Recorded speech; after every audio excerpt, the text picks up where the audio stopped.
What's up guys? I picked up this 03 CBR here recently. Ignition switch is not broken, but physically broken, but it still works. But let's swap this thing out really quick.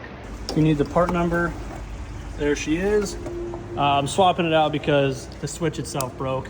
So still works, but very, very rotted. So we're just going to be bolting this on. Now you do have to get this piece off because the harness runs down under here. There's gonna be the big plug right there. And then there's going to be these two little plugs right on the side, right down there. So when to go take the switch off, there's two Phillips head screws down there. You break this apart and then you got to get the cables off. But in order to get the cables off, we have to reduce the slack. So unfortunately, we have to come in here into the air box, taking all of this apart. So you've got all your Phillips head screws, two holding the ECU cover on, these handful holding the lid cover on, three of them holding the filter in. And then I went ahead and unplugged the bits of harness from the box now, and I've just undone the ends of the fuel rail here on both sides. A little bit of fuel spills out, that's fine. And then we're going to undo all these top bolts and we should be able to wiggle this whole thing out. Okay, so with the air box out of the way, there was a couple small things. So the fuel tank ended up needing to be swiveled. You got your 12 mils, tilt it back, bungee strap it out of the way. Fuel lines, 8 mils. You will have a vent hose right here going to this vacuum nipple here. And with that out of the way, then you remove these little air duct pieces here. These do just have enough flex to come out. And then there will be a couple little hoses. You got this one for a vent and the PCB right there, and then jiggle that all out of the way. And then you still have to come in here with an 8mm wrench, loosen the tension on this cable, and then we can go ahead and undo it from there. As you can see, it is out.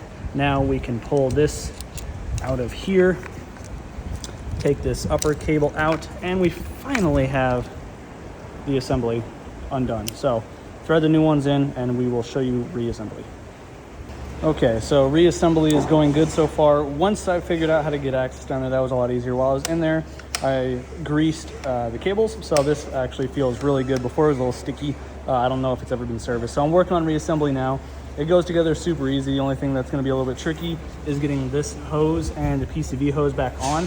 You kind of just gotta weasel it in there and kind of use your fingertips and maybe a little bit of WD-40 to help it slide on, but it will go on. Only other hose that's gonna be a pain is that guy, but shouldn't be too bad. I'm gonna finish assembling here. I just gotta put the lid on, reconnect the fuel rail things here. Remember to lube your O-rings, just because after being exposed like this, especially with the swamp cooler on, it's probably gonna be a little dry. So some Vaseline, some motor oil, something so you don't tear the O-ring. And yeah, I will continue this process. Remember to plug in all of your connectors. They pretty much all go to one spot. This is the new plug. For example, this is a 4-pin, that's a 4-pin, 2-pin, 2-pin. They all kind of have their home. Okay, just to show you guys, the easiest way I found to get this vacuum line on is disconnect it from this port right there and connect it to the tank itself, lower the tank down, and then you can feed your fingers in here and reconnect it right there. So we're on to the final steps now. Just gonna put the tank bolts in, the lid on this, finish plugging the connectors back in, and we'll fire it up and make sure this even works. Got everything mechanically put back together. I just gotta finish these couple fairings. I just wanna prime this really quick, make sure there's no fuel leaks, and to make sure that the ignition switch actually works. So go ahead. Looking good. No leaks. Oh, well, forgot. Well, the kill switch works. I just forgot to turn it on. But yeah, no, we're good. Everything's dry. So fire it up. We're in neutral.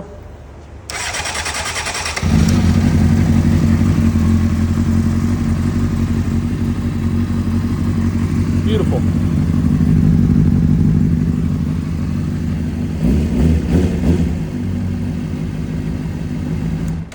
Awesome, love to see it. So I'm gonna go ahead, put the tank cover back on, put the fairings back on.